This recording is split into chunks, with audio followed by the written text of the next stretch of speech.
Good to go. Good to go. Good to go. Let's get ready to rumble. Good to go. Wagwan, wagwan, wagwan, everyone. Wagwan. What's up?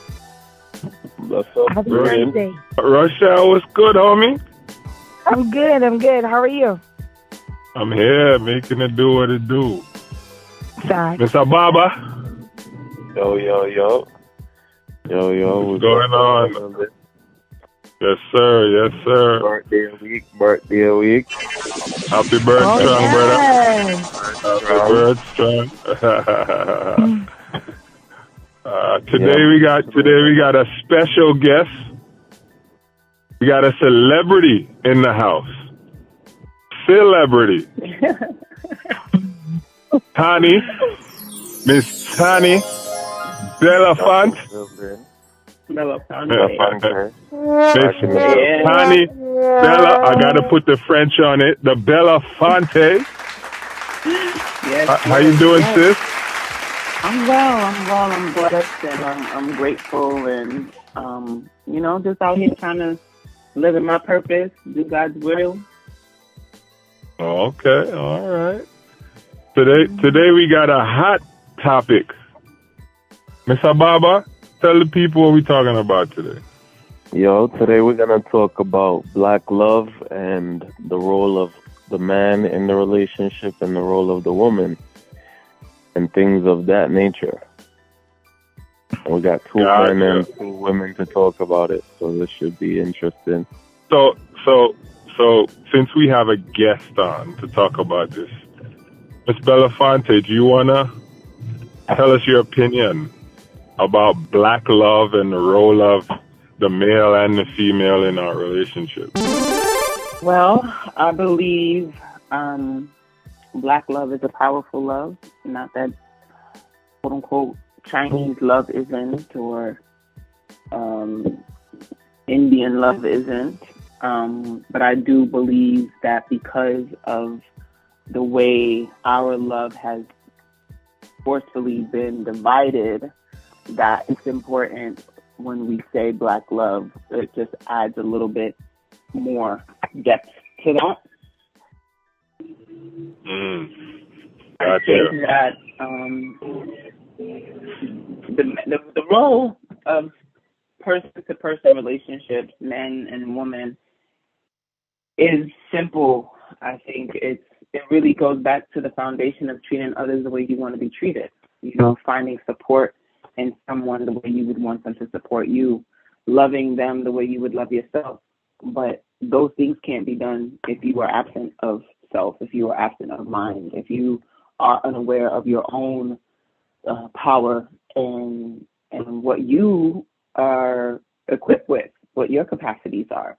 So, you would want to meet with someone who maybe can fill in areas that you may be not as strong in, and you would want to bring to someone qualities that you've developed on your own that's helped you in your own life. Like, I love when I meet someone that I'm building with to bring my spirituality to our relationship. I find a lot of men don't meditate often. They don't journal often. They may pray, but it's not like a sit down and, taking a time out of the day to do this thing. And I like to introduce that to them. And I love seeing how it magnifies their life.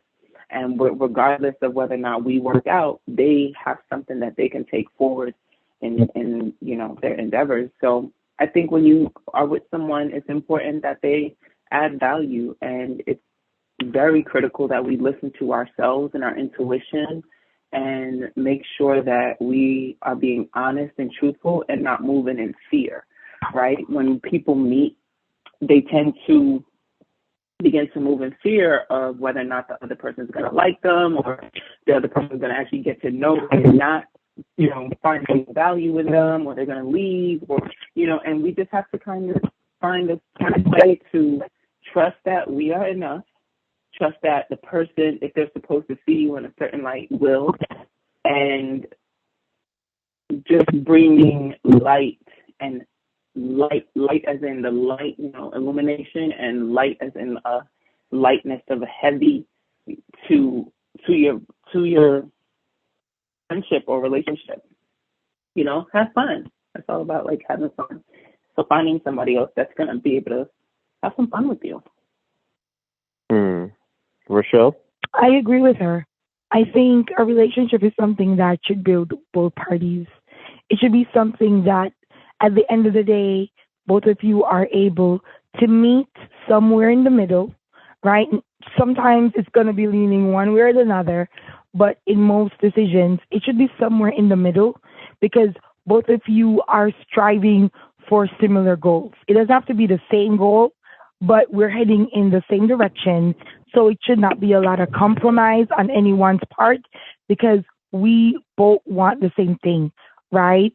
Not in terms of we both want to be like doctors or lawyers, no. But if both of us are striving to become independent parties, you know, whether entrepreneurs or if we want to make sure that, you know, in another couple of years we can retire or whatever. So we are working towards similar goals. So therefore we are there to just build, love each other, and therefore we are happy to do things for each other because we want the same things eventually. What about you, Ali? I love that. I love that.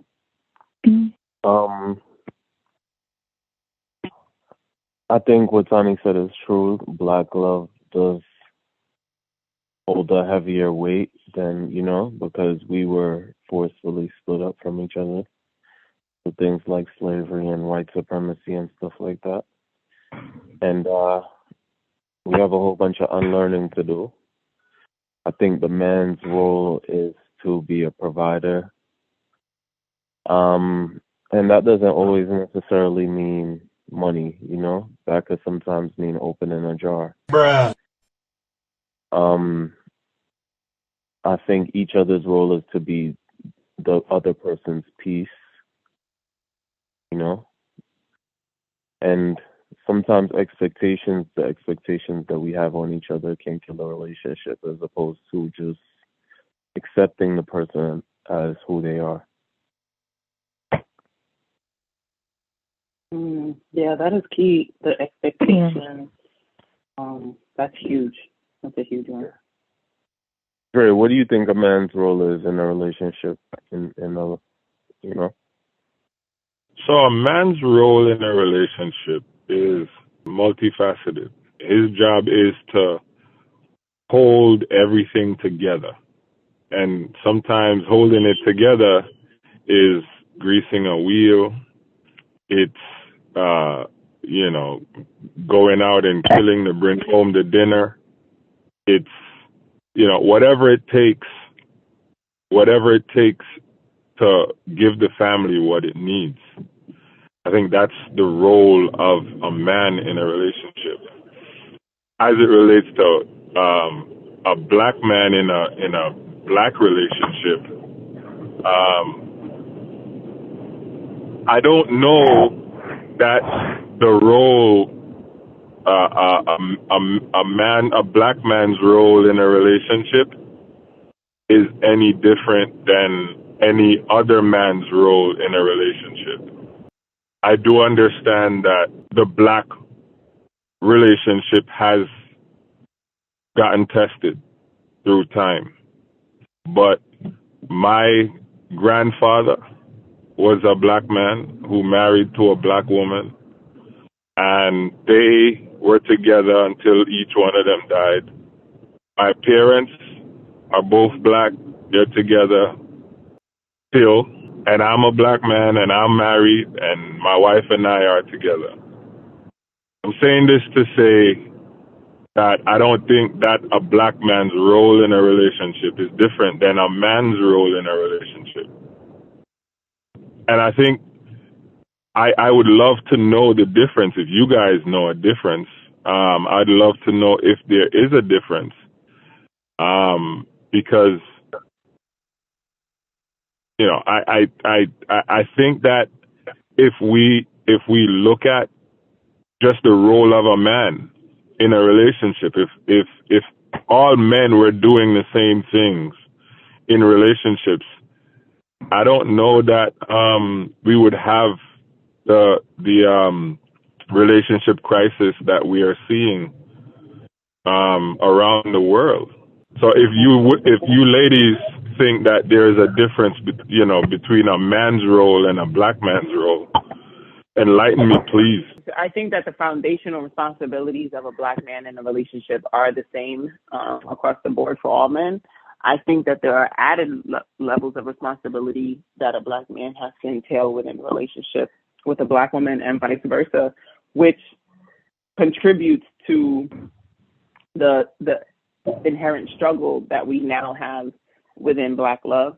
And that's all societal stuff, societal pressures and systemic issues that we have to deal with, that we face every day, whether it's, not feeling seen as a woman. I can't tell you how many times I walk down the street. I'm 5'9.5". I'm only 145 pounds, but you're not going to miss me. And I can't tell you how many times people would almost literally step on me or cross me in the street in a way that it's almost like I wasn't even there. And oftentimes just feeling invisible in the world. So what does that look like when I come home? So I need his responsibility. It's not on him. It's not, I don't put it on him, but there is going to be an added level of sensitivity that I may need from him, or even just him understanding. Because if I came home to a man who may be of another ethnic race, he may, think that I'm just being sensitive, or I'm looking into things too much, or, but I can come home and tell that black man what happened, and he can understand that. And I can feel a genuine love and know that I'm being seen, and not even, and in my home, I'm still not being told that, oh, you're just looking too much into it, like a microaggression, right? So I think the responsibilities of a black man are foundationally the same as all men. I just think that because of the world we live in today, there is an added level of need for his sensitivity and his nurturing and tenderness and care towards his woman, and vice versa. Rochelle? I agree, because they said the most the person that has the most injustice in the world is definitely a black woman. So when you're with a black man, he has a greater responsibility to ensure that his woman feels like a queen when she comes home. Because I agree so much. You are literally invisible to everybody else in the street, right? The media treats you like trash, right? At your workplace, you're not getting paid the way that you should be, because obviously you're not equal, even though you're doing the same amount of work, even more work than your colleagues, right? So when you go home, your partner should make you feel like, listen, I got your back. I see you. I see exactly who you are. And I love you exactly for who you are, and just uplift you in the most way. And not for nothing, the black woman has that role also when it comes to black men. But that's for another time. Yes. Let me ask a question. Back to what Toni said about, other cultures not being able to understand what you go through, and the black woman needing more protection than other women. Do you guys feel that, a lot of, negative things happen sometimes in black love, with men not knowing how to treat women, and women using men for money? Do you feel like we are obligated to date within our culture? Dre? Nobody's obligated to do anything. Nobody's obligated to do anything. I would just like to, I got thrown for a loop just now. Excuse me? Or a responsibility, rather? I think people should do what makes them happy. If you feel like dating a black woman as a man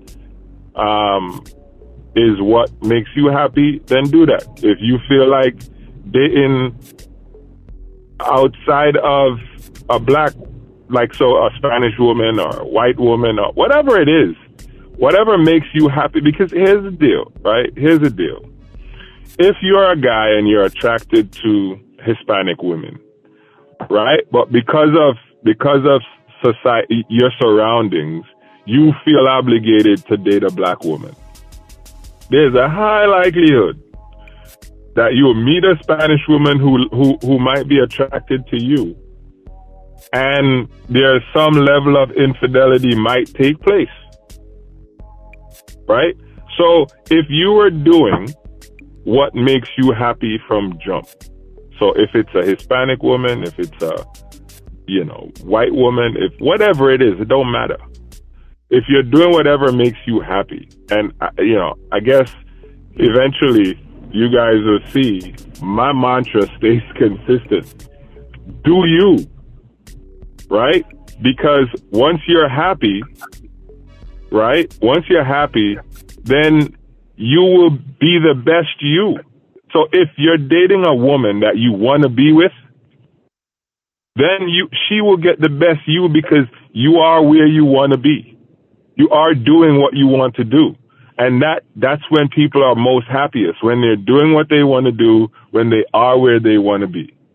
So as it relates to dating a woman of there are some cultures that, it's frowned upon if you don't date within your culture, right? So Indians, Asians, if you date outside of your culture, it's frowned upon.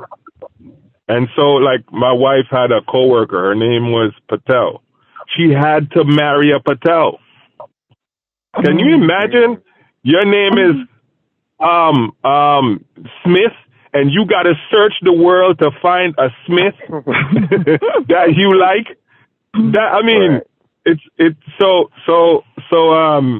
So I think, people should do what makes them happy. And if it's dating, outside of your culture that makes you happy, then do that. I really do want to go back, though, to what the two young ladies just said with regards to so your day, you walk down the street, you felt invisible, so it lessened your self-esteem, right? And so you get home. This is an element that I never knew that I was supposed to live up to. And I got to go home now and ask my wife if I'm lacking in this aspect of my role as a husband, because when my wife comes home, if she has a quandary she wants us to have a conversation, we have to know that this added role was upon me. Like, so you felt invisible, and so you get home and I have to now validate the way your day went. Like, I mean, I can understand, because I think black men go through the day also feeling invisible.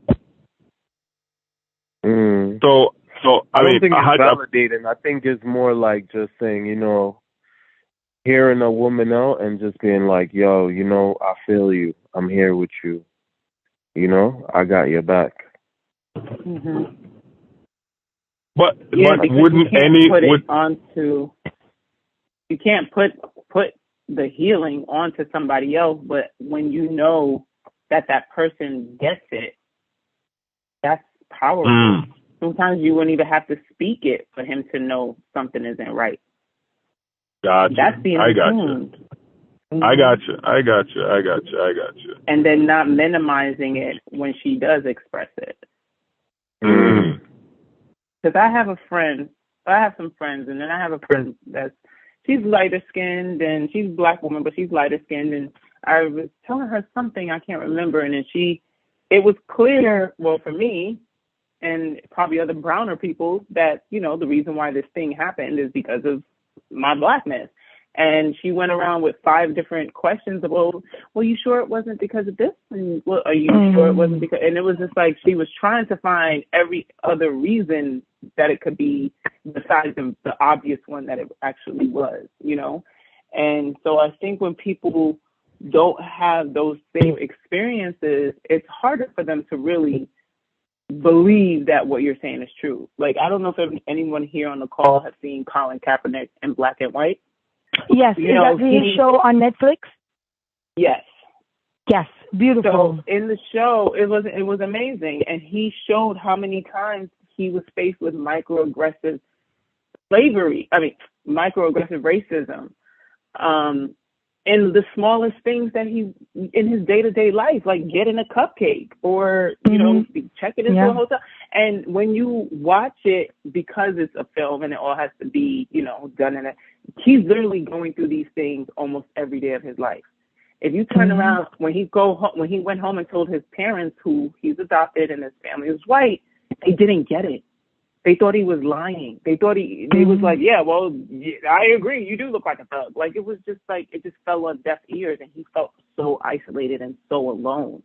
And I'm not saying that a person of another race or ethnic background can't empathize with you, you know, but it's just a different level. It's just different to me, which is why when we preface Black love, these are the things that it entails.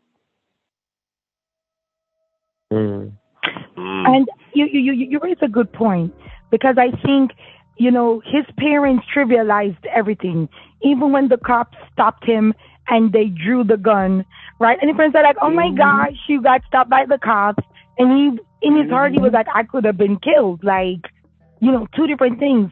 So again, if you're going to date outside your race, you have to make sure that that person is willing and ready to handle conversations that are going to be uncomfortable.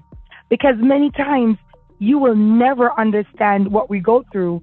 But again, don't trivialize it. Don't make it seem like, well, it's not that bad. Just shut up and listen. Simple. Just shut up and listen. And at the end, try to learn from what we just said. Try to understand our experience, because it's not easy, right? And even some of our own people will trivialize what we go through too, because they're like, oh, well, what did you have on? You know, like, how were you talking? Were you using the Queen's English or whatever? So even we question each other as well, and then blame the victim. And I think that's a huge part of our brainwashing, where you're listening to find one fault, and then you literally miss the entire story because you're trying to dig in to blame that victim and not just listen to understand. And I think that's a huge part of relationships. It doesn't matter what color it is. It doesn't matter what culture. Just listen to understand, and don't listen to win. Don't listen to say, oh, I got you there. No, it's not about that. We need to be open with each other and just learn from each other. And if you don't understand, it's okay to say, I don't understand, but I hear you, and I'm going to try to see how best I can to see where you're coming from. Just be very honest in that moment. I would say that not only should we date black as black people, but we should also date in our socioeconomic class. I think that is another, looking back, that is another thing of relatability. If we come from the same walk of life, we can understand each other a little bit more, you know? If I grew up with a single mother and you grew up with a single mother, we're going to be more realistic towards each other, you know? Not saying that it's not going to work with a wealthy person and a poor person, you know, but I think that relatability helps out a lot. I think that we definitely, I think it's important. The socioeconomic thing we can discuss a little bit further, because at the end of the day, I find the commonality is people, character traits. and not necessarily because somebody came from money and somebody didn't, somehow they're not going to be able to understand each other. I think there are going to be elements and places that, somebody doesn't know certain things, but I feel like it could still work. I do believe that we should have a primary focus on Black love because we're almost in like a deficit in a way, in terms of Black relationships and two parent homes, and we can't ignore the fact. I think the statistics is either like 70 or 80% of Black men are married to Black women. So it's not that we're not marrying each other. We don't necessarily see it in the way we would want to see it represented on, mainstream television, but the love is there. We are marrying each other. I think it's important that we do that because, again, we need to build our communities. We need to build our own share of things. It's like, how can you have less of something and still going out trying to get something else, but you need this? So, for instance, it's like, you're not going to know that there's 8 lions and these set of lions or elephants are going to be extinct, and you're not going to make them together. You're going to make them, because they're going to be extinct otherwise. You're not going to crossbreed them. You're not going to say, you know what, let's just get a jaguar instead because we don't got another lion. If it got to that point, sure. But if it wasn't and there's only 2 lions, guess what? And it's a male and a female, you're going to find a way to make those lions. And I think when it comes to Black families and Black love, we really do need to be a bit more conscious about, why am I not attracted to my Black woman or my Black man? Is it based on experience that I'm saying, oh, well, I dated this one and this is what happens, I'm not dating anymore? Is it based on environment? So now you're saying, oh, I'm only surrounded by, other races of people, so it's hard for me to find Black women. We have to figure out like what your reasoning is. Now, love is love. And if you meet somebody and they happen to be Japanese or Korean or whomever they are, and you fall in love with them, you can't deny that energy. But I think it's about the active pursuit. If you're going to actively pursue dating someone of another race because you have a quote unquote preference, I think that is something that, personally should be researched. It may not change, who you end up decided to be with, but I think it's worth a self-evaluation conversation. Could I say something? Yeah. Hello? Of course. I always like when people say, you don't look Jamaican. What you say? And I'm like, what does a Jamaican look like? Because there are one people. There you go. So and similarly, whenever you hear of the black gene, they always say that the Black gene, everything can come from a Black gene. Yes, sir. Mm-hmm. So it's like the color Black. Correct. So when it comes to dating, whatever your preference is, right? Again, I just feel like you date who turns you on, right? Because there's nothing worse. I'll give you a car analogy. I remember I wanted a particular car, and I wanted the car with a Navi. And every single time the car had everything else but the Navi, and I would not like the car. And somebody said to me, get what you want, Andre, because if you don't, whenever you see that thing that you want, you're going to be pissed. And I use that philosophy in almost all aspects of what I do. Always get what you want, get the woman you want, get the clothing you want, get the car you want. Because if you don't, whatever it is that you really wanted, your eye is going to always go there. Right? And so I think for a successful relationship, dating who you want makes sense because you don't. Let's say you're a black guy and you like Spanish women, and every time you're at work and you find yourself at a job where you got a whole bunch of Spanish women around you, there's a high likelihood that there's going to be some chemistry mixing going on there, and people are going to be flirty. They say Latina women are flirtatious, right? There's going to be some flirting going on. The guys are going to, all these different things, right? So I'm just saying, for the sake of a healthy relationship, it makes sense to date who you want. Now, there's a school of thought out there that says for the perpetual growth of black society, blacks need to date blacks. That's what you guys are saying without saying it. Right? That's what I pretty much said. Yeah. That's what I'm saying.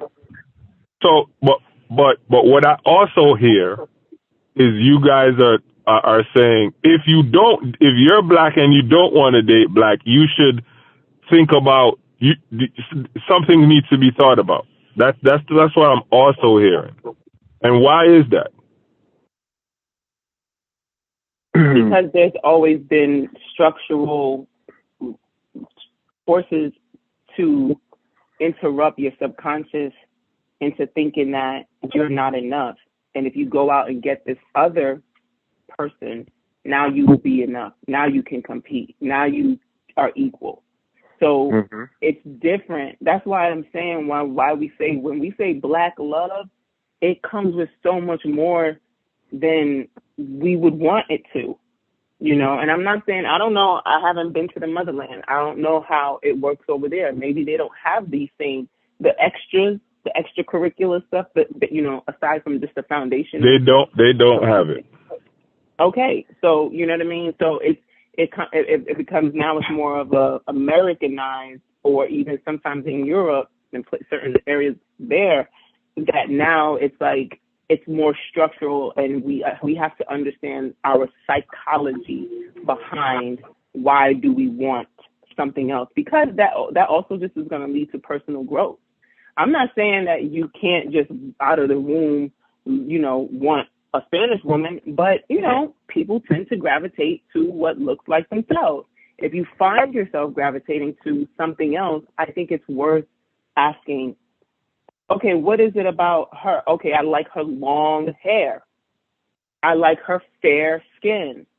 I like her straight. You know what I'm saying? Like, people think about these things, even if they don't want to admit it. When they think about their offspring, if a man may not find himself to be attractive when he looks at himself in the mirror, he might think, if I get a other, my babies are now going to look better than I do. But if I get a black, they're going to come out looking ugly with me, like my baby. You know, it's like we have these things, so we can't pretend as if they don't exist.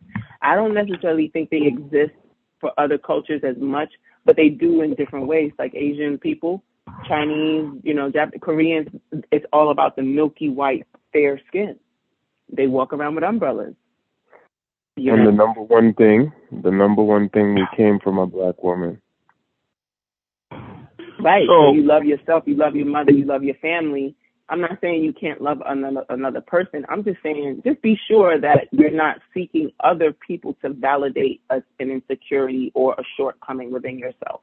That's all. Especially because of stereotypes like saying, yo, black women are more difficult to deal with. And so that, you know what I mean, perpetuate. Did you just hear the conversation we're just having, Ali? Y'all just added 5 layers to a relationship. That's what we said. And then say in black love. So then you're proving the point that it's harder to date a black woman. It's not that it's harder. It's just, it has just a few more stairs to take to the top, and that should. And for you to even go, that's it's not hard to date a black. You just said it's harder to date a black woman. Black men have these same issues that we have. These are things that we share in commonality. So you can't turn around and be like, oh, it's a black woman. See, it's harder to date her. It's not my fault that society wants to be unfair to us. It's not my fault. But you know what? Me and you going to be stronger together to overcome it. Because when me and you make offspring and we create legacy, now that's putting a dent in what they created to keep us apart. That creates a dent in what they've done to try to keep us down and suppress us. When we go out and we mix with others, that's exactly what they've set up the system to do, to be. So all I'm saying is we may have, the load may be a little bit heavier, which is why it's very important. When I started the conversation, we talked about what we bring to the relationship, that we have a spiritual practice, that we, are taking time in silence every single day in meditation, journaling, writing your thoughts, being close to yourself, because the closer you are to self and knowing and God, guess what? Even though I'm going to need to lean on you, I won't need to lean on you as much because I'm leaning on God. He's taking more of my burdens away than I have to look to you to do so. So yes, you may come with a little bit more in your luggage and it may have to pay that extra luggage fee, but we can still get to our destination and we'll have everything we need. And it will be worth it. Now, let me ask you guys this question.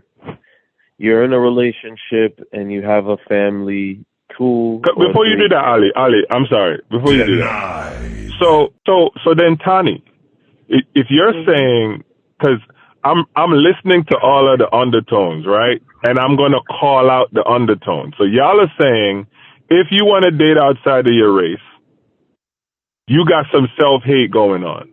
That's pretty much what y'all are saying. Y'all not using these words, but every time I hear them. Don't do that. Don't do that. You can't, just because you want to summarize something and now you want to put it in a pretty bow for yourself. Nobody said anything about self-hate. I said that we all have shortcomings. We all have shortcomings. We have insecurities. And maybe you're seeking out a way to fulfill those insecurities or shortcomings through another person. All right. They ain't got nothing. I ain't say nothing about it. Let me take back what I said. I'm glad you reiterated. So you're saying that because of an insecurity that I have, because I'm black, I want to date someone who is not black, right? That's what you're saying. It's possible. No, she never said that. She never said that. She's on the line. She's on the line. She's definitely on the line. But that's not what she's saying. She just said it's possible. I just heard her say it's possible. It is possible that you are looking to. I just said, if you look at yourself in the mirror and you say, my nose is so big, all your life you've been told, my mom is, my nose is big, my nose is big. I may not look out for a man that got a big nose. I might now seek a man with a thinner nose. If I look at myself and I say my skin is too black, I may not look to have a baby with another dark-skinned woman. I may now look to have a baby with a fairer-skinned woman. If I look in the mirror and I don't think I look good the way I am, I may think, and now we have to remember these are extrinsic forces playing in my subconscious that's making me think these things. If I was to go into self, heal these parts of me and say, you know what, my skin is black, but that just means I'm, more melanin, and that means more this, more that, blah, that. And you can still find beauty in self, but you may not find the connection. That's okay. I'm not saying you can't find love in other. I'm just saying make sure that when you're seeking love in other, it's not to fulfill or to gain something that you feel that you can't find within yourself or within your own race.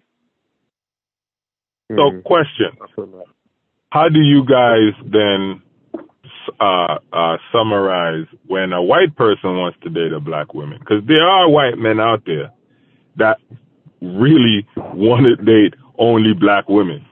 So, what's wrong with them? Nah, they know the truth. Oh, and I've heard. Oh, I've also heard black women. I've heard white women say. But listen to this. I've heard white women say that they're doing a duty to black men by dating them and creating offspring. That's what they feel. I'm not saying this is not a blanket statement. Don't nobody call my phone, tweet me, nothing. I'm not saying. I'm just saying there are women out there of other races who feel as though it's almost like a pity. I take pity upon you. I'm saving you. I'm helping you. I'm paying for what my ancestors did, so I'm going to be with you, black man. They really feel that way. Wow. The white man who wants to be with the black woman, the same way he used to sneak into the quarters at night, the same way, thousands of years ago, we all saw each other and we wanted to be with whoever we wanted to be. They find the beauty within us. They see it. When another race wants to now, because because of the way, particularly in America, things are set up, and in like parts of Europe and Asia, when you do decide to take on a relationship with a black woman, you're understanding that it's almost as if like you're giving up all your rights to society. So if anybody is willing to take that kind of a risk, there has to be a reverence there for that person. You're not going to risk that. So what I'm hearing you guys said is, if a black man dates outside of his race, he might have some self-confidence or self-conscious issues that he might need to work out. But if a white man or some other person wants to date a black woman, they know the truth. They know value. Everything came from the black woman. True. Okay. So the the other person from a different race that dates a black woman is sensible. He knows the truth. He knows what's up. But the black guy who wants to date somebody else, something's wrong with him. You guys do understand. You guys do understand. But you have to remember, too, that there is a systematic racism at play. You have to remember, too, that it's years and centuries of brainwashing, right? Years and centuries of belittling a certain group of people. And therefore, you're not entering into this on a level playing field. The way that you're looking at it, as if everybody was at the same level society, in terms of society. That's not it. They were treated better. They were treated as if they were more beautiful. They were treated as if they were what to, aspire to be. So therefore, them dating somebody who was always seen, your lips are too big, your hips are too wide, your butt is too big, all of that, they are literally going against the grain to date somebody that has always been viewed lower by society. So it's different when a black wants to date a white person, because easily you can fall into the trap. If, for example, there was a coach that became the first black NFL coach for that particular team, and the first thing this man said was, I want to sack my white wife. That's the first thing. So you know what automatically people said? Oh, it's because your wife is white, why they even gave you that position, right? He never said, I want to sack my wife. He never said, oh, thank you for the support of my family. The first thing that came out of his mouth was that I want to sack my white wife. Why? Why did he have to mention the race? Why? Why was that race so important? Because he knew that if he married that woman, then he would have been in a better position of power. A lot of men in our society, a lot of our black sisters in our society, they date out of their race so because they feel they have a better fighting chance at achieving whatever it is that they want to do. Can I ask a question? Yeah.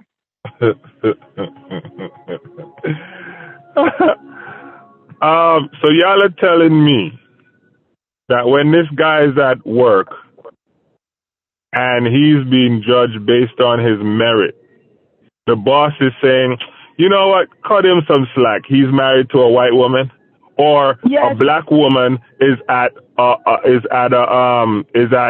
work and she's married to a white man. You're telling me that her boss is looking at her saying, "Yeah, you know what? She's black, but she's married to a white guy, so we should promote her. We should promote her over the other white person."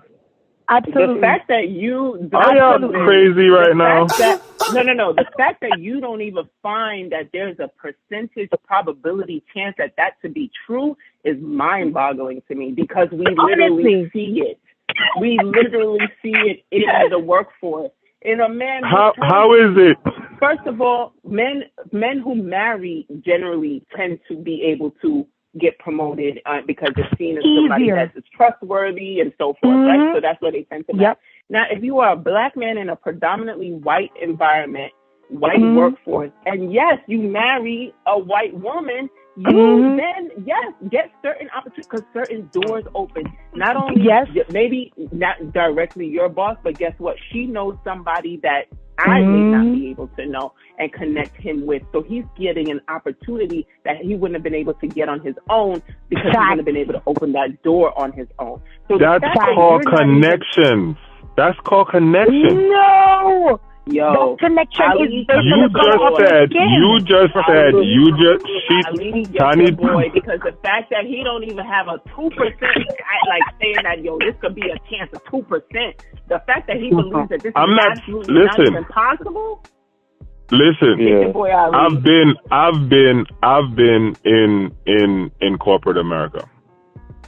I've worked in corporate America. My wife works in corporate America. Maybe I need to go home and ask her, if she was married to a white dude, if she thought she would have been promoted more. Yes. Why is it? Hold on. Why is it that black? you? Is your wife black? She is. Why is it that you guys are not asking yourselves?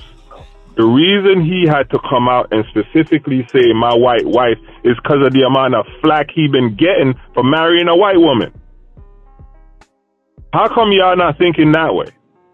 How come the richest black man in America married a white playmate? I don't know. Why? That I do not know. Ask him. So don't ask us to ask. Don't ask us. Ask him. Ask that man that made that choice. You can't ask me why he. No. No, I'm asking you guys about your interpretation. You guys are saying that he got benefits and he came out and specifically said, I thank my white wife, right? And you're saying that he got benefits because she was white. And I'm saying, and that's why he specified his white wife. And I'm saying, how come it's like somebody came and said, yeah, y'all whack, you can't even shoot. And then we win the basketball game because I made my free throws. And then we have a press conference and I'm like, yeah, I made all my free throws. So look, if that went over y'all head, I don't know how the hell y'all got the fact that he married a white wife, gave him the head coaching job. I don't know how y'all are able to connect. We're not. No, see, you sound like you take things and you formulate it to. I swear that's what y'all said. He got a head coaching job because he had a white wife. To believe that him marrying her wasn't an assisted. That it didn't assist him to get to that position, to not even consider that there could be a possibility. I'm not saying that she did it. She signed that she didn't go to the practice for him. But to think that, hey, you know what? It could be a possibility, because a lot of men will think their wives when they get to a certain place and they say they can't be without, they couldn't have gotten where they are without them. So what is the difference here? Now, if he's the fact that he's the first black NFL coach for this particular team, and we know that the league is made up of 70, 80% black men or 60% black men, that should tell you something right there. You're trying to tell me all this time none of those men have been qualified enough to become a head coach? So you're telling me that this dude couldn't really coach. They gave him his job because he was married to a white woman. What is Dre, hold on. You're not going to listen to what I'm saying. Oh, my gosh. I never said that. So you're saying that there's no other good black coach that's married to a white woman? Is that what y'all are saying then? Okay, Dre, why is there such a small percentage of black coaches in NFL? Why, if the majority of the players are black, why is it that why is it that the majority of coaches are white in the NFL? Yeah. That's my question for you. Listen, it's evident. No, that's my question. I'm answering you. How am I answering you and you're telling me no? I'm answering you. Okay. It is evident. It is evident that race plays a role in them picking their coaches. I am challenging your concept that the reason he is a head coach is because he married a white woman. I'm saying most athletes, when they get big, right, they most times marry white women. Right? Why? Why though? I don't know. What are you asking me? I'm not an athlete that married a white woman. I don't know. I'm just saying. Hold on. I'm getting to a point. So most athletes, when they make it, they marry a white woman. Now this coach, I am almost certain he was also an athlete. Married a white woman. So all of those other athletes who also married white women were not trying to be coaches also? And didn't get picked?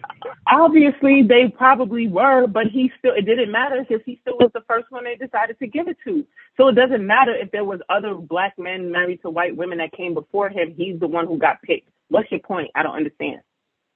When you're going to say, listen, we're going to turn this key over to this black man, but we know that the legacy is still going to be in the white family, I think that's a little bit easier for them to stomach. Oh, my Lord. I'm sorry. So let me ask you a question. Let me finish this point. When we know that money trail is going to lead right back to Mr. Johnson's plantation field, it's all right to get that. Oh, you know what? He's okay. We can let him in. You trying to tell me that they don't want us to own anything. Every time we try to own something for ourselves, they want to infiltrate it. They want to claim that it's exclusionary. They want to tell us that it's not going to be good enough. And every single time they burn it down, they take it from us. They find a way to keep us behind. They locked us up for 30 years for selling marijuana and using it. And now all of a sudden there's all of them everywhere. Everybody who's in the marijuana business are white men. They've locked us up for 40 years for drugs, having a dime on you. And now they're all profiting on our back. It's been while we've been locked up. So don't sit here and tell me. Still locked up today. So don't tell me that who you marry does not play a role in their eyes when they decide to give you the key. Don't tell me that. So question.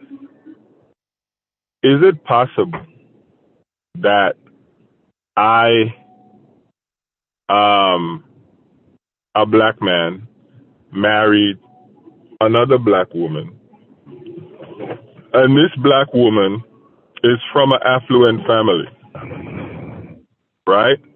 And she could have the same connections that a white woman would have because she's affluent. And so the same connections that this black woman has, a white woman would have because of affluence. Could that be possible? Of course. Oh, okay. Okay. That's all I'm asking, because you guys are saying... I'm going to say no. I don't think that we'll ever have the same connections that they have. You bugging. I'll say the connections that they have are way bigger than us. You know what I mean? Brother, let me tell you something. Let me tell you something right now. If you are an affluent individual, you move in affluent circles. And so when you are so you have a daughter, right? And you're an affluent man. When you your daughter gets to a certain age and she wants to get into a school, and you know, hey, Toni went to that school. Matter of fact, Toni might be on the board. You call Toni. Toni is going to jump to get your daughter in that school. When your daughter is out of school, your connections, because of your affluence, and most affluent people have business connections. When your daughter's ready for work, she's going to have the pick of the litter. Affluence provides for affluence. So I'm asking. What you're saying, Dre. Go ahead. So I'm asking the connections that you guys are. Look, I'm not acting naive. I do know that there is white privilege, but I feel like, as it relates to this subject, that's because there's a whole bunch of black people with white people that's poor. How come that black man who married a white woman, how come they both poor? How come that black man who married that white woman is... We also talked about socioeconomic people getting together with socioeconomic standards. That white woman is not necessarily going to marry another black man who's poor if she may not feel that that's all she can get. If that's the best she can get, that's what she's going to do. But what I'm saying is that, guess what? You brought up a situation of affluence. So guess what? If Ali says my daughter want to go to school, he may have what? Okay, he's in an affluent circle. He may have a few people. He may know 5 people that could call 5 different schools. But guess what? Ann Lee may know 10. Okay. Or even 5 that I know, I may still have to go to somebody else to get the approval. Now, when Ann Lee goes to get the approval from the other people, now they've already, Ann Lee's white or black? What? He's not black. Okay, good.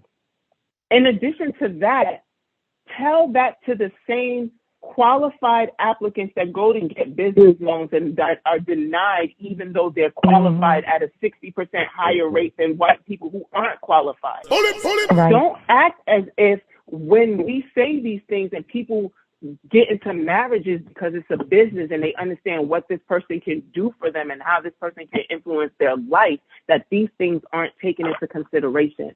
Do not. Yeah.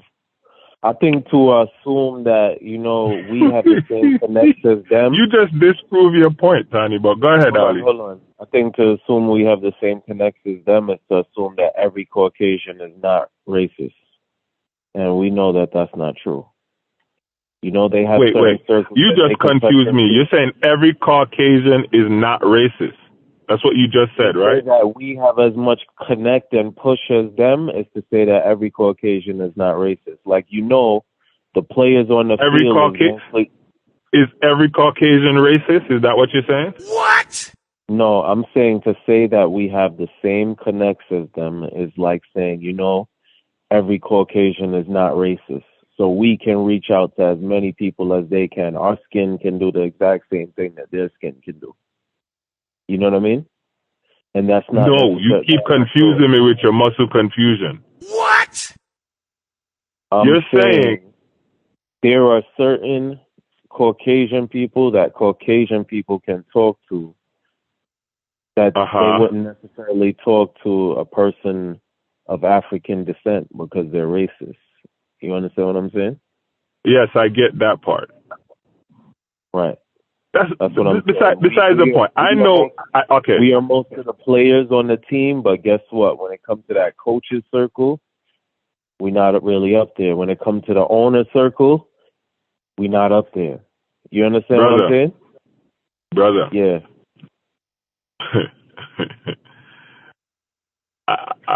All right. So I can tell you this because I've seen it done before. I've seen where a person just mentions, Ali just mentioned, my daughter is going to apply to get into Harvard. And the friends that Ali is sitting with in the car says, hey, I know the dean of students there. You want me to make a call for you? That is what the network does. When you are in a certain, it's just like, and please forgive me for the analogy I'm about to say. If I'm in the hood and I call somebody in the hood, I'm like, yo, I feel like getting high, bro. There's a high likelihood that whoever I'm talking to is going to be able to tell me where I can go or who I can call to get some good weed to get high.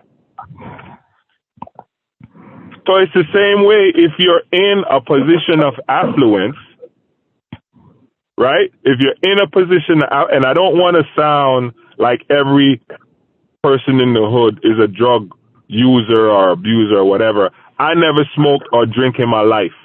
And if you needed weed, I knew where to go to get weed for you. So I'm not trying to judge people in the hood. I'm just saying if you're in a certain environment, you know where, whatever standard in that environment, you know where to go to get it. So I'm saying if you're affluent, opportunity is abundant when you're affluent.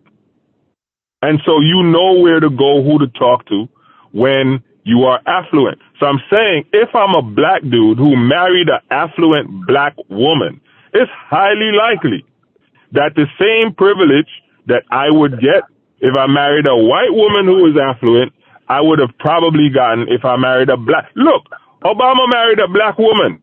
Dude ended up being a president. So y'all are saying Obama was president because his mom was white. That's what y'all are saying. All right, so I'm going to say something. Okay. Because I wanted to say something.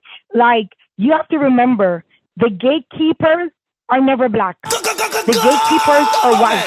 You can know every single affluent person in your affluent circle. Who do they have to call in the end? It's a white gatekeeper.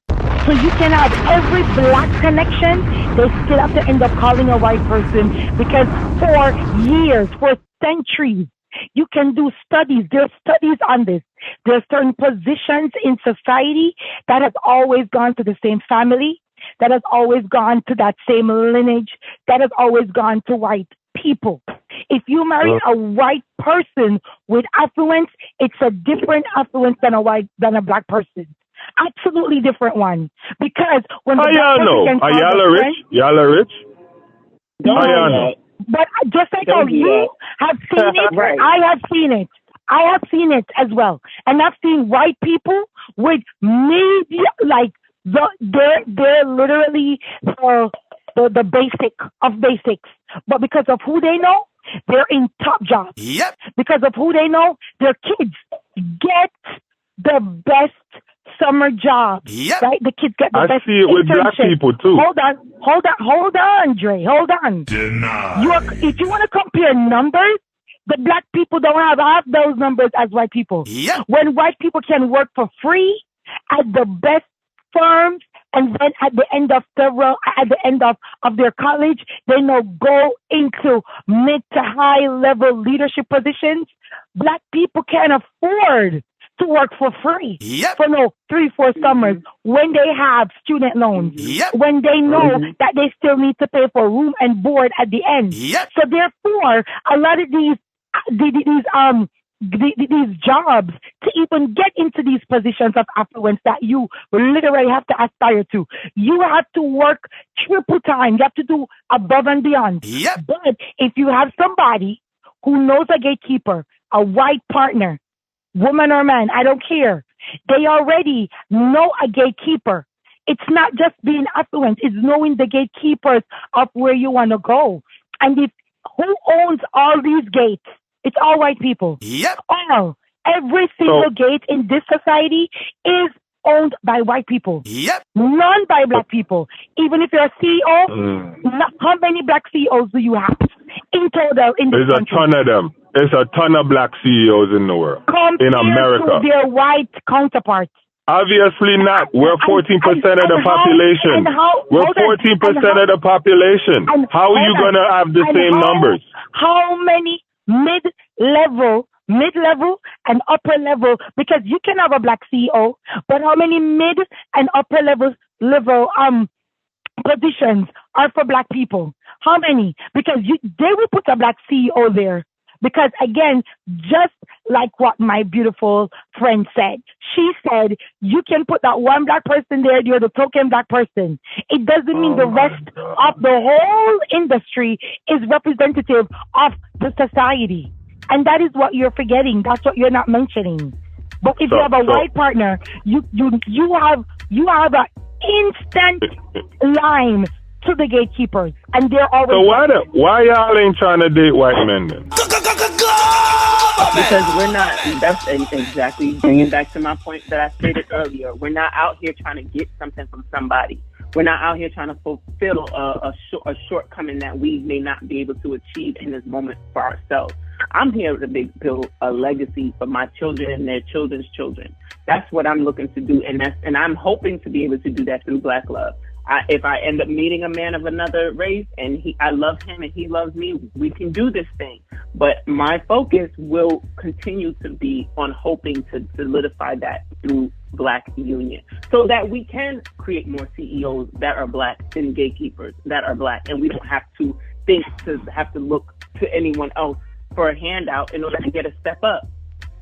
Mm-hmm. Is Steph Curry Black? No, Steph is Black. This is both his mom and his dad is Black. His mom is super light skinned. Whether she's half white or not, I don't know. So Aisha, same deal. Is Obama Black?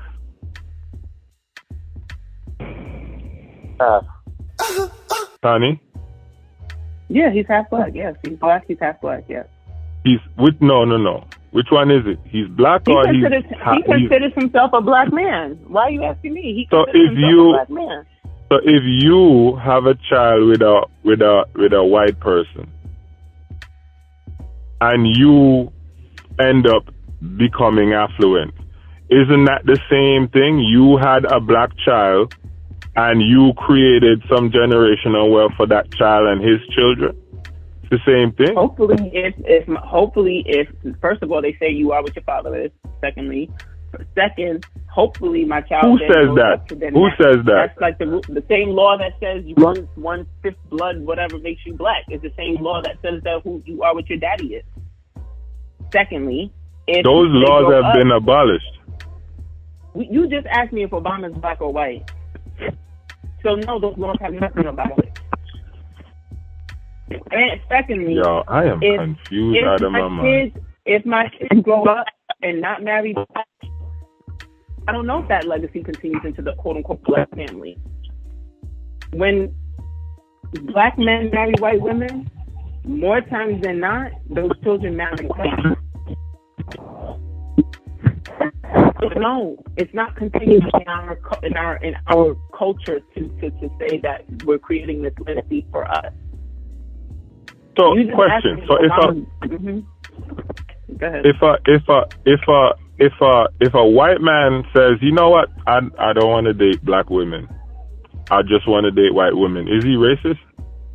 No. Why would that make him racist? Okay. I thought y'all would say he was racist because he don't like black women. You didn't say that. If he says I don't like Black women, no. You said if he says I don't want to marry a Black woman, that's different than saying I don't like Black women. That's two different I don't things. date. Okay, all right. You're right. Let me fix it. I don't want to date Black women. How would you look at a white man who says I don't want to date Black women? It's his choice. Yeah, it's his choice, but is it also based on a prejudice? Is it based on a prejudice or racism, or is it just like, hey, I like? How can you tell? I'm asking. We may not be able to tell, but these are the questions you have to ask yourself. That's why I said that from the beginning. If you want to date other or not date other, like you need to know why. I'm open to dating somebody of another race. I'm not saying that I will never, ever, blah, blah, blah. So if I was to say I'll never date another race, then it's like, okay, well, then why wouldn't you date another race? I'd have my reasons. What are those reasons based on? Are those reasons based on a certain level of prejudice or biases? Or is it strictly preferential? I don't like meat, I like chicken. I don't like red meat, but I like chicken. So am I then okay to say, yeah, you dating a white man, something must be, you must have some internal psychological stuff you need to work out because you were a white dude? No. But if you have a conversation with me and I say things like, oh, well, he treats me better. Oh, I can do this and I can get that. Then we know that my choice was not based in love. It was based in gain and access and manipulation. It wasn't based in pure connection, chemistry, and love. Vibrational. So you're saying then that a lot of these black people who date, who are coupled with white people are opportunists? You're saying most of them are opportunists? I don't know what most of them are. I don't know what most of them are not. From what it looks like, at times, people are people. So whether we make it a black-white thing, a people thing, even when you think about the people you choose to be your friends, you are going to align yourself with somebody who's going to bring something to your life, added value. That's all relationships are. Why would I align myself with someone and particularly marry someone who's going to take away from my life and negate values in my life? It doesn't make sense. Obviously, there's a gain of opportunity. The gain of opportunity when you marry a white woman may be a lot higher in certain aspects than if you married a black woman. We both struggling trying to get the same dollar. Meanwhile, she got $1 and an extra one to give me. So when you, black man, feel less financial strain because you're now with this white woman who has a certain portfolio because her granddaddy set it up for her and created a legacy, that black man says, you know what, dang, she could take me to dinner sometimes, more times than the other woman would. Oh, she could buy me a car. Now you blaming me for the lack of finances that I have that her granddaddy gave her, but you are somehow propping her up to be better, and you're accepting it because you're going into this relationship because of what you can get out of it. True. And it's not based in love. It's not rooted in love. Now, if it's rooted in love and it comes with these benefits and perks of financial freedom, of course, who doesn't want that? Y'all think every white person is rich, don't y'all? We don't necessarily, I'm not saying that every white person is rich, but on per capita, when you look at the numbers, I'm glad, she said it earlier, it's like when you look at the numbers, they already tell you that black people have 8,000% less wealth than white people on average, and that's a middle-class white person. So what are we saying? You're trying to have an argument about something that is statistically proven to already be true. So yes, more white people have more money than black people, period. There are more poor white people in the world, in America. I'm not even going to go worldwide. There are more poor white people than poor black people. You know that, right? Well, when you talk about we're only 14% of the population, that means we're doing a damn good job for ourselves then. If we're only 14% of the population and we're able to gain what we gained, and remember this, we were 14% of the population back in 1860-something. So ask yourself, why is that? When we were, we were higher. Yes, we were. We had more black people in the 1920s and 30s than we do now. We weren't 18% of the. We were not always 18% of the population. At the most, we were. I think at one point we got to 30-something% of the population. Okay, so even if I misspoke, why are we less today than we were 70 years ago? That doesn't make any sense. So these are the things that when we talk about black love, black union, black family, black marriage, that we need to consider. So I'm going to state some facts here. Not every black and white relationship equals to affluence.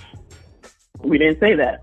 Who said that? Did I say that? I didn't say that. Alex, did you say that? Based on the conversation we're having, you just said... No, don't do that. Don't do that. Don't do that because I didn't... No. All I'm doing is repeating what you said. I'm repeating what you said. I didn't say that. What did... I didn't repeat it yet. I didn't repeat it yet. You just said that I said that white relationships are based in affluence. Black and white relationships are based in affluence. You made it as if I said that 100% or 90% or 80% of black and white relationships are based in affluence. I never said that. Based on the conversations we're having, that's what it sounds like. No, so you're not listening to me. We're talking about... You just said, I can repeat what you said. You said if he's choosing between a black woman or a white woman who can do this and can do that, he's going to pick the white woman. And so I'm going to be blamed for what I can't give him that her grandfather can give her. That's like saying every white woman that he picks is going to have money. When you want in if you want to... No, you're misunderstanding me because if you want to, if we want to talk about area, right? Now we're talking about New York City. We're talking about Manhattan. The majority of white people that live in New York City and live in Manhattan have money. That's true. If you have a child that you're a black man who works in the city and you meet a white woman, she's going to most likely have money. She's going to most likely have more money than me. Not because of her job presently, but because of her portfolio that her family is able to provide her with. That is fact. But you can't base your concept based on New York City. New York City is not a microcosm. But you're basing what I'm saying on when we're talking. I'm repeating what you're saying. No, listen to me, Dre. Let me finish. This is what I'm talking about. You're not even listening to what I'm saying. You're saying that we're talking about a particular set of people. We're talking about black men who get with white women that have money. We're talking about them in specific. We didn't. No, that was not clarified earlier. We just said date white women. We never said white affluent women. The conversation graduated to affluence. We graduated to it through the example of the football player and his wife. I'm not saying that white women, white men, every white person is out here rich. If we want to take percentage and measure against the wealth system, we'll see where we stand, and it's very far from white people's wealth and where our wealth is, and it's been stated 1,000 times over. I don't blanket statement or generalize and say all black men are doing this thing when they choose this woman because of this thing. I'm not saying that. All I said is if it's not based in love initially, of a chemistry and like a genuine, I want to know who this person is, and it's based in she might be able to do something for me. I can get something from here that I'm not getting otherwise. This may equal my kids looking or being a certain way. Then that's when that's the conversation we're having. So that's when you have to look at why you're choosing the situation, and are you trying to fulfill a shortcoming or an insecurity? To pretend as though we don't all have them is asinine. But black people do that within black society. That's not what we're talking about. What are we talking about? What are we talking about? Practice? We're talking about preference. Okay, but white people do that within white society. What are you saying? It's not adding any value to what we're speaking of specifically. You can always find. All right, so here's in all cultures. Based on what the conversation, all I keep hearing is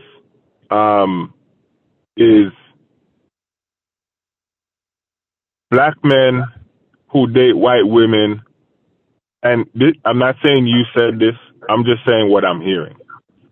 Black men who date white women, something's wrong with them. That's why they don't want to date black women. But the white dudes who date black women, they know what's up. That sounds to me like overcompensating for low self-esteem. And it's the reason the self-esteem is low is because of the white society that we live in. I get that. But you can't have it's straight up is a double standard. If a black dude don't want to date a black girl, something wrong with him. But the white dude who dates a black girl, he knows what's up. It's choice. All that is choice. And the white dude met a girl who's funny. She just happens to be black. The white dude met a white girl who didn't, like, there are men out there who don't like their women arguing with them. And this dude met this white girl and everything is yes, honey, no, honey, yes, honey, no, honey, yes, honey, yes, honey, yes, honey. And he's like, oh, snap. This is mad cool. I'm going to stay with her. To think that every black relationship, every black-white relationship, or I guess most black-white relationship is founded on, you know, some ulterior motive. To me, that's unfair because the fact is there's a whole lot of black-white relationships where the black dude is still considered lower middle class. Their life is still lower middle class. And there are black people who intentionally marry affluent white people, other black people, and they come up in life. I know a bunch of black people that marry white people that are still, like, poor. I know a bunch of white people that's married to each other and are still not in a better financial situation than me. Let me ask this question. This is the question I wanted to ask for the last hour. Now we know with black love that, our ancestors were married for most of their lives and they didn't really break up like that back in the day. Now, if you're raising a child and you're no longer happy in the relationship, or 2 children or 3 children, and you're no longer happy or in love, do you guys think that you should stay in that relationship for the sake of the child? And this is saying that if you guys stay in the relationship, there won't be a lot of negativity. It's just that maybe you have lost your feelings for this person. Dre, as a man, do you think you should stay in that relationship even if you're unhappy for the kids? Or do you think you should leave and possibly double your bills? No, you never stay where you're not happy. Because if you're in a relationship and you're not happy, you're gonna be a miserable person, and then that is gonna affect the kids. So I don't believe in staying in a relationship, even if you're unhappy, just for the kids, because usually the kids end up worse off because they hear the arguing all the time. They see you mistreating the mom. They see you. There's no arguing. Saying there's no arguing. Your woman is completely happy. It's just that you, as a person, is like, yo, this is. I'm no longer like in love, and I'm no longer happy. But there's no arguing. Imagine there's no arguing, and so there's still a harmonious. There's still a harmonious home. But you are unhappy in your relationship. Yeah. And the reason you're unhappy in the relationship is because of what? You just have fallen out of love. You're just not in love anymore. Should we do it for the kids? Should you guys stay together for the children? If you guys, it's up, I guess at that point, it's up to the parents. Because if you guys are in a harmonious relationship, but she still wants to be with the guy just doesn't want to be with the woman, or they both fell out of love? Yeah. No, just you. In each case, we're gonna say it's just you, whoever we're talking to. Yeah, so the person is still in love with you. You're just not in love with them anymore. I don't know. I'll be miserable. So I'll end up cheating because I don't really want to be with who I'm with, and then the relationship is going to end anyway. So The answer is no, don't stay. Okay, Rochelle? Yeah, so children are very, very, very perceptive, right? So a study was done several years ago, and literally they asked the kids this very question, right? The parents, they weren't quarreling, they were being civil, so to speak, and they asked the kids, right? The kids went to counselors, and the counselors stated that all the kids stated that they preferred their parents to be separated because even though they were trying to be civil in front of the kids still felt that tension. Never stay in a relationship because of no kids. These kids are smart. They know when things are on the up and up. They know when things are not. And if you're going to be in a miserable relationship because of the kids, you're only damaging them even more. Let's take misery out of it. Let's take misery out of it. Okay. You're just not in love You're no longer in miserable. love. No, you are miserable because you're with somebody that you don't love. And you have to pretend like you're hunky-dory with them. Are you going to live in separate rooms? Are you going to be living separate lives in front of the kids? Or are you going to be still living the same way in front of the kids? Because it was a question. Are you going to now move out into separate rooms, or are you going to still live in the same room? Are you going to be having separate lives or having different partners while living at home with the kids? How is that going to work? That's what I'm asking. Yeah, so you want to have separate lives, but you want to be there for the kids at all times. So you're only so you're just living together, like there's nothing, and the kids know you're not together, and you're just having different partners, but we're just sharing this one space. And the kids are just kids. No, kids are never just kids. Kids, it doesn't matter. It could be a baby. A baby will go into the room and sense tension, and they'll start crying, and you don't know why. They feel it. Kids are very, very perceptive, more than we could ever even imagine, right? So a baby can literally tell if you're upset with them based on the tone. Even if you're trying to be calm, a baby will know you're mad, right? Not to mention 2, 3, 4, 5. They're very, very, very perceptive. So therefore, I will never tell you to stay in any relationship, even if you're not miserable, right? Don't stay in there because of the kids. Toni? Yes. I've heard of men. I've come across several men who actually have stayed in the home for the kids.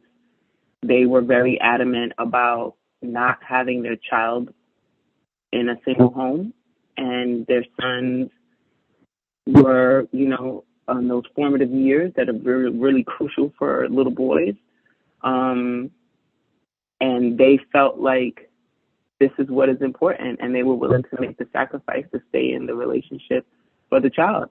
They then had, decided with their partner that they would be in an open relationship.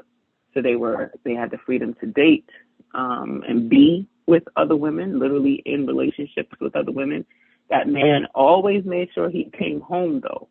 He always made sure that by the time that son was waking up in the morning, he saw daddy at the house.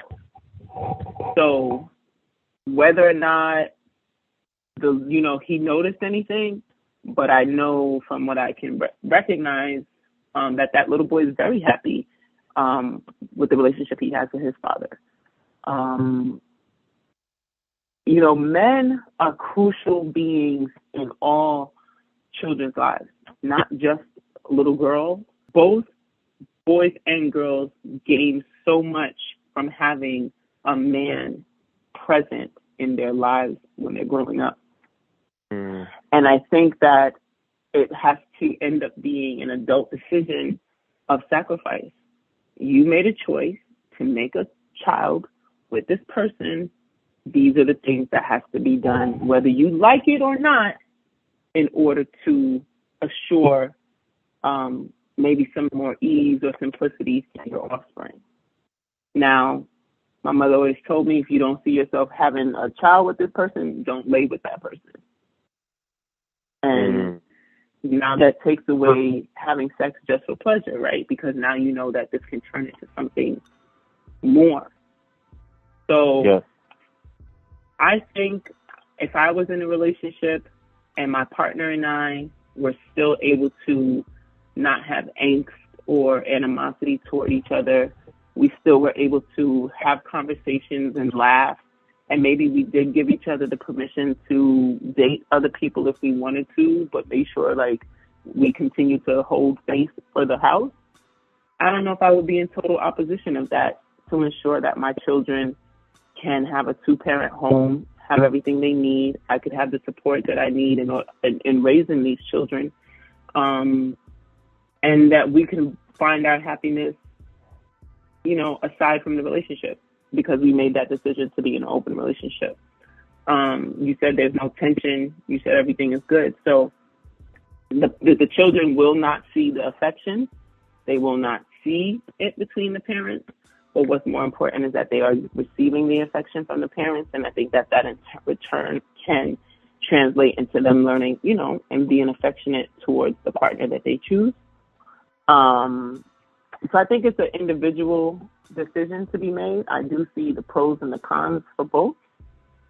Yes. But I think it depends on how healthy the relationship is. And if it can really work, then I think that the sacrifice probably should be made, especially because your love life is not being stunted otherwise, It's not like you're just in a miserable marriage and then you have to stay with this person and there's no out. If you have an open marriage and you can still make it work, I think it could be beneficial. I totally agree with that. Looking back in my 20s, I would say,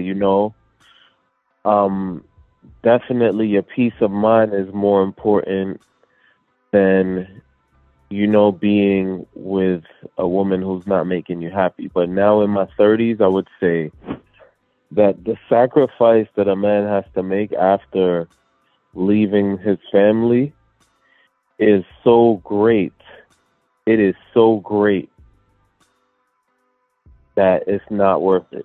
It is not worth it for your child to not see you. Because even if you think about this, the court says in most cases that 50-50 is the mother having the child, 50-50 custody, and the father is seeing the child 4 days out of a month, every other weekend. Mm. That child's life gets changed drastically. Now the man is no longer working with the woman, but he has to pay his own rent, buy separate groceries, and then still provide for that child, whereas he was doing it in the one household. So I think that the cost is way greater, and that our ancestors, I would say, go out on a limb to say our ancestors weren't always in love and weren't always happy with their partners, but they did what they had to do. They stuck in that relationship for the kids. Yeah. Yeah, it's interesting because there's a lot of factors, that play as to why our ancestors stayed, and including, lack of women's rights in certain areas of the world. Women couldn't just go and rent an apartment because they were women. They weren't allowed. You couldn't go to the bank and open a bank account without the signature of your male partner or your father or something like that. So, there were other economic and systemic reasons women had to stay, which then led to the facade of, we stayed together for death till death did us part because we were in love. And it wasn't always because of that. There was other reasons of oppression that forced women to have to stay in a relationship, in unhappy relationships, when they knew their man was running around sleeping with everybody in town. But she had to stay. So yes, there were relationships where they stayed for the, like we're talking about, under the guise of to do it for the kids, even though it was healthy and they didn't love each other, but they were respectful of each other. And then there are reasons that they stayed because they weren't able to go and get an apartment on their own, or, they couldn't earn a living because women didn't even have the right to work up until recent years after the war and certain things like that. So, there are other factors, but the benefit was gained, I believe, with the two-parent homes. Yes. It's about the kids. It's about the kiddies. Word. At the end of the day, once you make them babies, you know what I'm saying? You got to commit to that forever. Lifetime. Lifetime. Rochelle said, "Me not stay in a no unhappy relationship." She said, "I'm out." Yeah, I just know a lot of kids who got screwed up because they lived in, and again, the situation you're talking about, nobody was unhappy because they had an open relationship. But I think the relationships that I know, like I've seen a lot of my friends who live with parents who they live miserable lives, and then they don't want to get married. They don't, they have a whole set of stress and problems because of the homes that they grew in, because of a miserable life, right? So that's why I was like, I'm not gonna stay in anything miserable. I was married, had a child, and I left that man. I was like, good luck to this man. Wish you all the best. Does my daughter need her father? Yes. However, I prefer her to see me happy than for me to be in a relationship where she's just like, oh my God, why are you doing this? So, again, it's just your personal decision, and just make what's best for you and for your children as well, of course. Yo, so this has been another great conversation on Gwan. Thank you guys. Have a good day. Yes, it was awesome. It was so nice to be here with you.